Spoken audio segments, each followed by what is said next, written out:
In the smoke-filled parlors and dusty convention halls of 19th century America, a fire ignited that would scorch the chains of inequality. This is the untold saga of the women's rights movement from 1848 to 1900, a rebellion of corseted warriors demanding votes, voices, and victory. Welcome to Faded Truth's history, unearthing the raw, forgotten pulses of the past. Hit play, and let's dive in. Chapter 1. The Spark at Seneca Falls. Imagine a stifling July afternoon in 1848, deep in upstate New York's Seneca Falls, a sleepy hamlet where the air hangs heavy with the tang of canal mud from the newly dug Erie waterway, and the distant chug of barges echoes like the pulse of an awakening giant. Elizabeth Cady Stanton, her dark eyes flashing with the fire of 1,000 unspoken grievances, strides across the flower-strewn parlor of Quaker hostess Jane Hunt. She's no wilting Victorian miss, widowed young by cruel fate, mother to 7 rambunctious souls, her intellect sharpened on the whetstone of endless domestic drudgery. Beside her sit 4 iron-willed Confederates, Lucretia Mott, the silver-quilled abolitionist whose calm gaze hides a tempest, Marianne McClintock, printer of radical tracts with ink-stained fingers, Martha Wright, Stanton's sister, her laughter a rare spark in the gloom, and Jane Hunt herself, the quiet financier of rebellion. Over steaming tea and the faint scent of lavender sachets, they conspire, a women's convention to rip the veil from society's sacred lies. No more half measures. This will be a declaration of war on the pedestal that doubled as a prison. The call to arms flies swift as a carrier pigeon through abolitionist networks and church vestibules. By July 19th, the modest brick Wesleyan chapel bulges at the seams, 300 souls packed shoulder to shoulder, homespun farmers' wives fanning themselves with broadsheets, dapper Quakers in wide-brimmed hats, even a smattering of skeptical men drawn by morbid curiosity.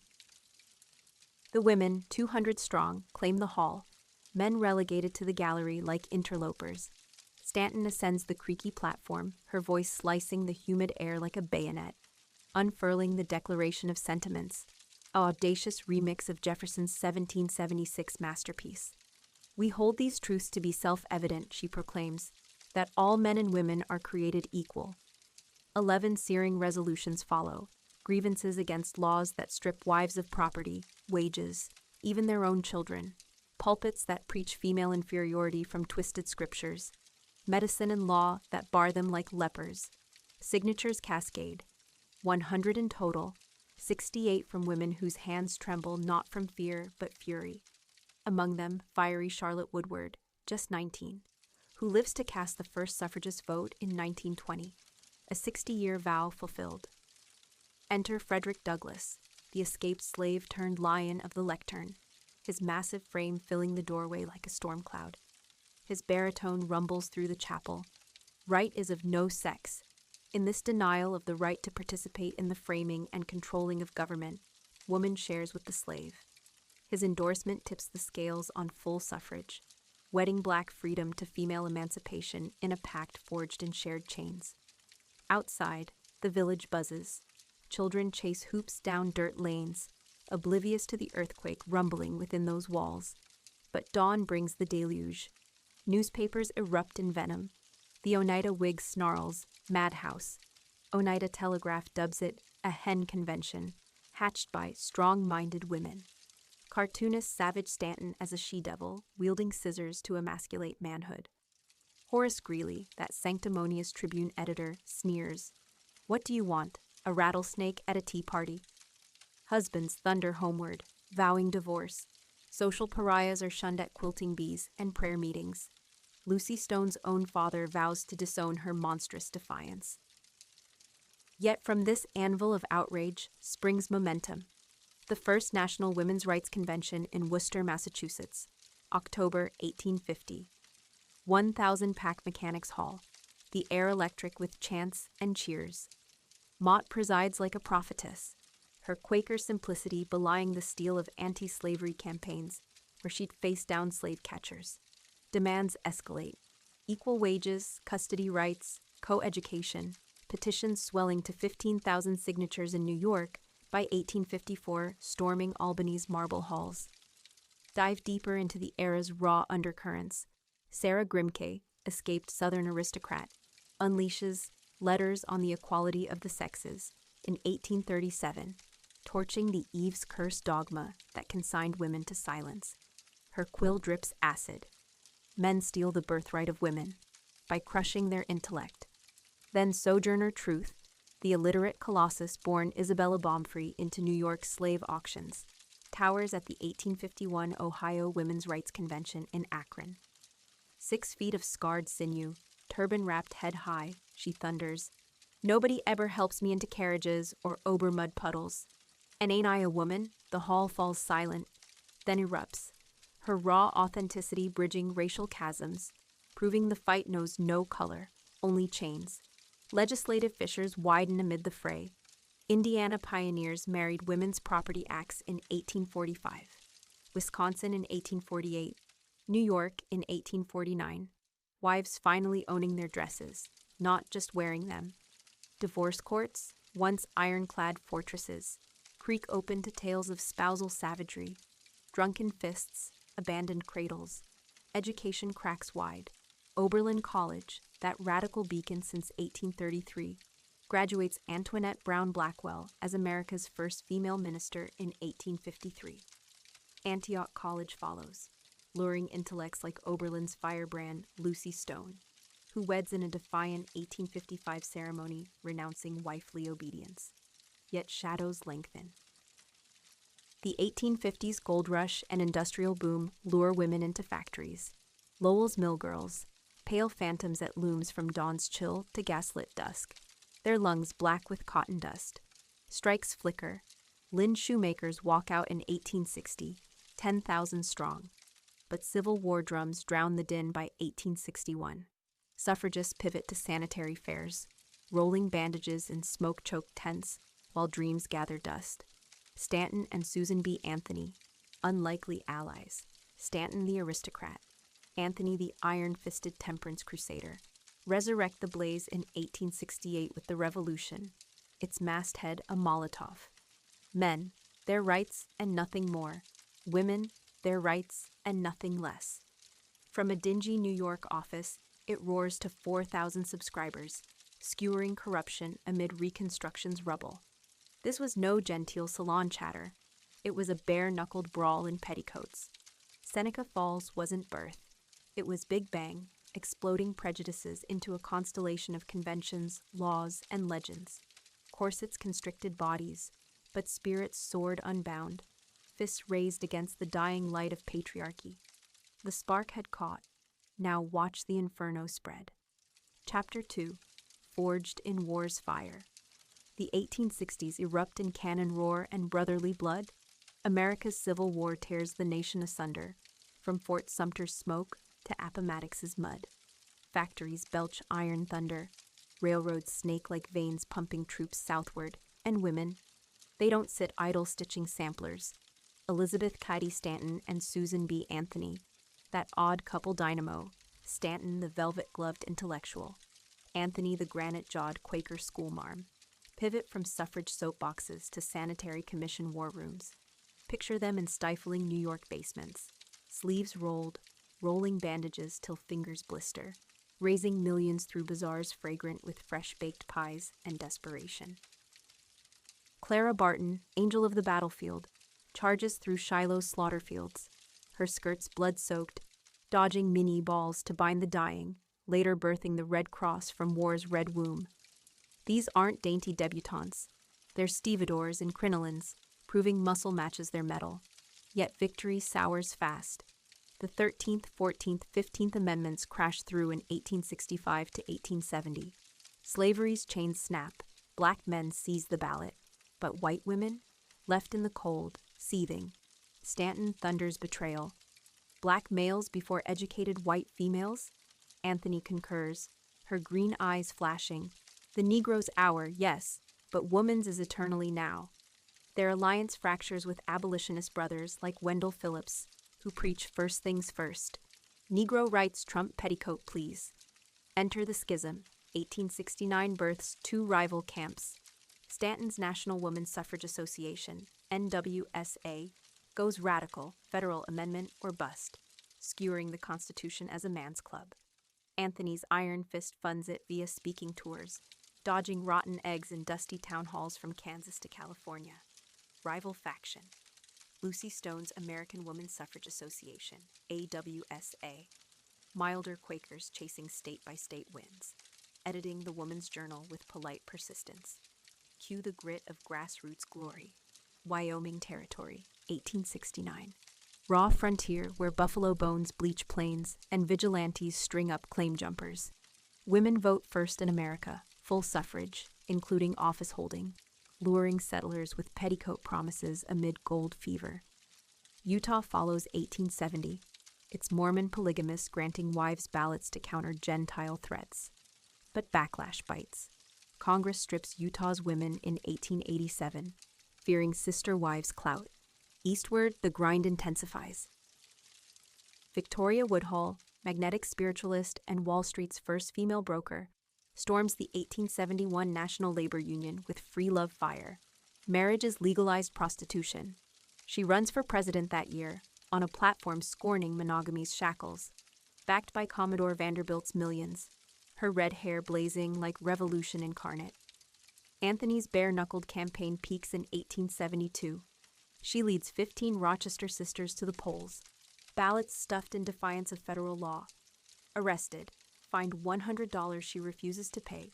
Her trial becomes theater, jurors, all men, judge a patrician puppet. Is it a crime, she demands from the dock, voice echoing off oaken walls? To vote for honest men, public sympathy surges. Mobs chant her name outside. Though convicted, the spectacle radicalizes thousands, petitions ballooning to 25,000 by 1873. Meanwhile, factory floors ferment fury. Lowell Mill's daughters morph into Lynn Shoemaker's strikers. 20,000 walking out 1861 against wage slashes. Knights of Labor welcome women by 1869. Frances Willard helms the Women's Christian Temperance Union, WCTU, from 1879, 2 million strong by 1890, chaining booze barons while smuggling suffrage planks. Dark undercurrents swirl. Anti-suffrage harpies. Doctors warning votes would wither ovaries. Clergy thumping separate spheres. Flood papers with tosh. Cartoonists depict suffragists as cigar-chomping shrews devouring apple-cheeked babes. Lynchings scar the South. Jim Crow claws back black votes via poll taxes and literacy tests, splintering the sisterhood anew. Sojourner Truth petitions Lincoln for landless freed women. Her Aren't I a Woman? Echo haunting hollow victories. Belva Lockwood, attorney at arms, crashes the 1884 and 1888 presidential races. First woman to argue before Supreme Court, her gray bun belying a barracuda bite. Enter the Gilded Decade's gloss. Railroads glitter, steel titans rise, but women weld the invisible glue. Frances Ellen Watkins Harper, Black poet activist, dazzles 1891 conventions with verse-flaying lynchings lash. By 1890, the schism heals. NWSA and AWSA merge into National American Woman Suffrage Association, NAWSA, under Anthony's baton, 7,000 members plotting like generals. Colorado grants full suffrage 1893, Idaho 1896. Western wilds leading where East Coast elites lag. Anthony's farewell 1900 speech, frail at 80, scorches. Failure is impossible, a prophecy etched in newsprint nationwide. War's forge didn't melt their resolve, it tempered steel. From battlefield triage to ballot box brawls, these titans traded aprons for armor, fracturing foes while fusing a force unstoppable. The vote dangled closer, bloodied but beckoning. The inferno roared on. Chapter 3. Gilded Chains and Brass Ambition. Dawn of the Gilded Age crashes in like a Vanderbilt locomotive, steel rails stitching the continent, skyscrapers clawing Chicago's sky, fortunes forged in oil slicks and copper veins. It's 1870s to 1890s America. Robber barons feast on caviar, while tenement shadows starve, gaslit saloons slosh with immigrant sweat. But amid the dazzle, suffragists sharpen their lances. Susan B. Anthony, silver-haired sphinx at 50, Barnstorm's 12-state failure is impossible tours. her Quaker black bombazine trailing like a comet's tail through Cowtown opera houses and Boston Brahmin parlors. NASA swells to 13,000 by 1896, a war machine oiled by dues and do-or-die zeal. Anthony's baton passing to Carrie Chapman Catt, the cool strategist with farm girl grit and a ledger's eye. Cue the parade of paradoxes. New York City's streets choke with horse manure and hoop-skirted marchers. London's Pankhursts inspire transatlantic fire. Emmeline's hunger strikes echo in Manhattan bicycle clubs, where new women peddle bloomers past gawking dandies. Victoria Woodhull's scandals simmer. After her 1872 presidential bid, she flees to England with banker hubby. But her ghost haunts, free love tracks smuggled like contraband, whispering that marriage is legalized rape. Enter Belva Lockwood, patent leather poise and Supreme Court swagger. 1884 and 1888 bids crash mail ballots, her 4,000 votes a slap to the system. The Republic is safe, she quips post-loss, in female hands. Black sisters amplify. Frances Harper's poetry thunders against Southern peonage. Her 1891 NAWSA keynote. We are all bound up together, bridging color lines even as Jim Crow carves gashes.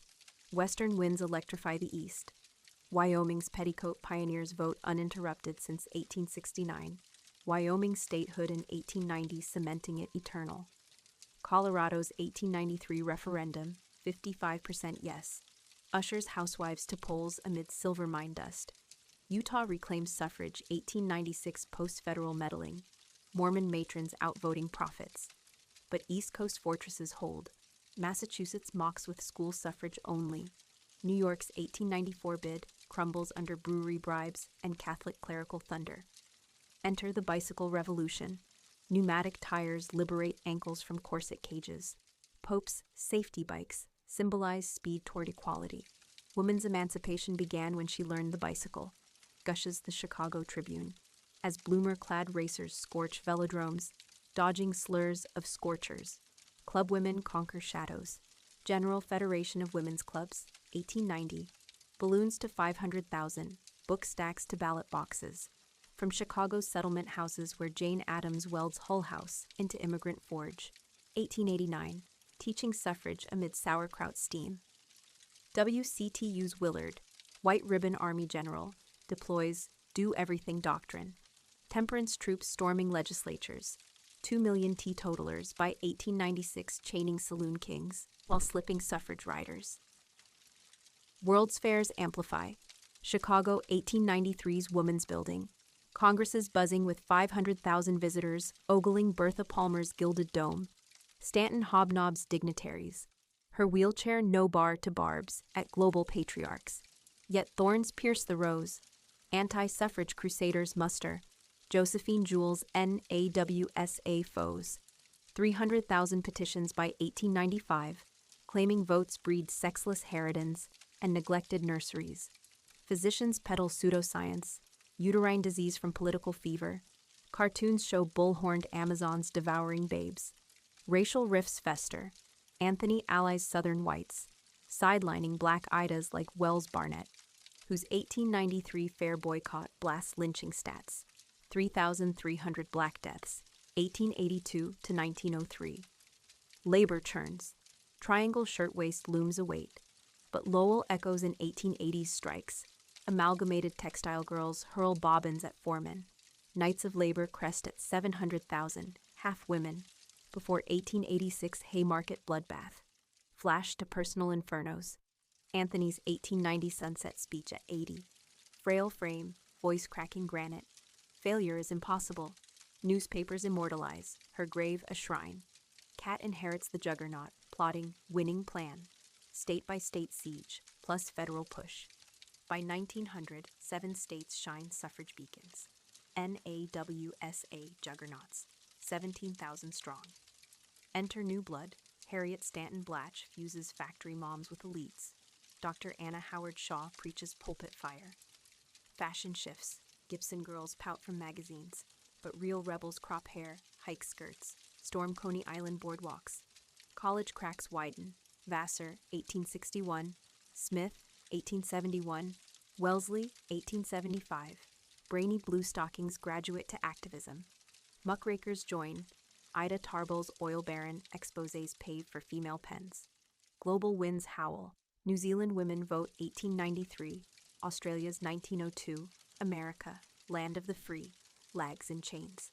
Yet the tide turns inexorable. From Gilded Age glitter to gritty gains, these architects built ladders from tenements to state houses. Brass ambition met gilded chains, now cracking under hammer blows. The vote gleamed nearer, a brass ring within grasp. Chapter 4. The brass ring beckons. Twilight of the century cloaks America in electric haze.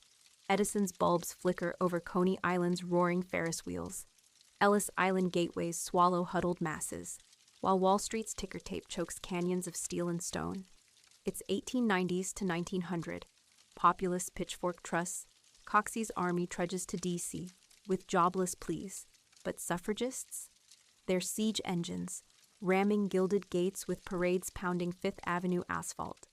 Carrie Chapman Catt seizes Noss's helm in 1900, her Iowa farm steel forging a winning plan. State sieges plus federal thunderbolts. 50,000 dues payers drilling like Minutemen. Susan B. Anthony bows out same year, 80 winters etching her face like parchment, her final clarion at the Washington Convention. There is nothing which men possess that women do not want. Failure is impossible. Echoed by 500 delegates stomping thunderous ovations. Her deathbed in 1906, a martyr's pyre, lighting the path. Golden State gambles big. California's 1896 referendum teeters. Saloons awash in wet bribes. But women win liquor licenses by dry votes. Suffrage passes. Crashes in recount chicanery. Backfire fuels fire. Harriet Stanton Blatch, Stanton's rebel daughter, imports British militancy, birthing the Equality League of self-supporting women. Factory lassies and tycoonesses marching lockstep, banners snapping like rifle cracks. Dr. Anna Howard Shaw, preacher with a surgeon's blade, barnstorms 10,000 miles yearly, her Scottish brogue slashing complacency. The only way to get the vote is to make it impossible to do without. Black Battalion's bolster, Mary Church Terrell, D.C. activist with Oberlin polish, pickets White House rails. Ida B. Wells fuses suffrage with anti-lynch crusades. Her pamphlet, The Red Record, 1895, tallying 1,300 Southern horrors, smuggled past censors like contraband Bibles. Parades explode into pageantry. New York's 1910 turnout, 5,000 bloomer-clad Amazons serpentine down Broadway, baton twirlers dodging horse apples, police batons hovering but hushed by public roar. Bicycle brigades evolve to auto cavalcades. Duryea motors purr under votes for women streamers. World's Fair's Redux. Buffalo 1901, St. Louis 1904 showcase suffrage booths amid ostrich plumes and Eskimo villages. Cat debating hecklers under Bengal lanterns. Labor lions roar tandem. Uprising of 20,000 garment girls. Storm Manhattan 1909. IWW fists flying for 8-hour days. Triangle Shirtwaist Inferno. 1911 chars 146 lives. Galvanizing union moms into NAWSA ranks. Ghostly whales haunting Albany lobbies. Nativist storms brew backlash. Immigration floods, Irish maids, Jewish seamstresses, Italian fruit peddlers, fuel NAWSA's melting pot might. But Southern whites bolt, lily-white factions purge black delegates. Anthony's ghost lingering in uneasy packs. Aunties screech louder. Harvard economists warn votes crash birth rates. Clergymen thunder Amazon anarchy from Union League pulpits. Cartoons venomize, cigar-puffing gorgons stampeding cradles. Yet youth ignites, Barnard coeds, Radcliffe radicals ink petitions. Sororities smuggle flyers into debutante balls. Muckraking muses amplify, Retta Child doors what 8 million women want. 1910 maps the tinderbox. Global gales gust victory sense. Australia's 1902 Commonwealth grants wives' ballots. Finland's 1906 Parliament elects 19 women. Britain's Pankhursts hurl stones at Westminster. Their 1909 hunger strikes starving for headlines, America apes. Cat's globe-trotting diplomacy seals NASA's International Alliance 1904. Envoys swapping tactics over Paris teas. By 1900's close, suffrage sunbursts, 9 states full franchise, school votes and 20 more, Washington's 1889 flicker snuffed, rekindled 1910. NAWSA crests 100,000. War chests fat from bazaars hawking, votes for vermin pincushions, mocking foes. Enter the harbingers of tumult. Alice Paul's brainy belligerent simmers, Quaker pacifist turned Westminster window smasher in waiting. Factory floors ferment fusion. Charlotte Perkins Gilman's Women in Economics, 1898, sells 12,000, preaching wage independence as votes forge. Fashion flips. Hobble skirts hobble no more. Pompadours crown suffragette struts. Spiritualism surges. Woodhull's seances summon ancestors for astral endorsements. The brass ring glints. From Gilded Age grime to progressive pulse, these architects ascended from whispers to war cries. Ladders lashed from ballots to bastions. Corsets cracked, wills unbreakable. The vote no longer mirage, but mountaintop in mist. NAWSA's juggernaut thundered toward 1900's curtain, chains shattering under centuries' weight. The rebellion wasn't quelled. It crescendoed, destiny's drumbeat drowning the dying gasps of doubt.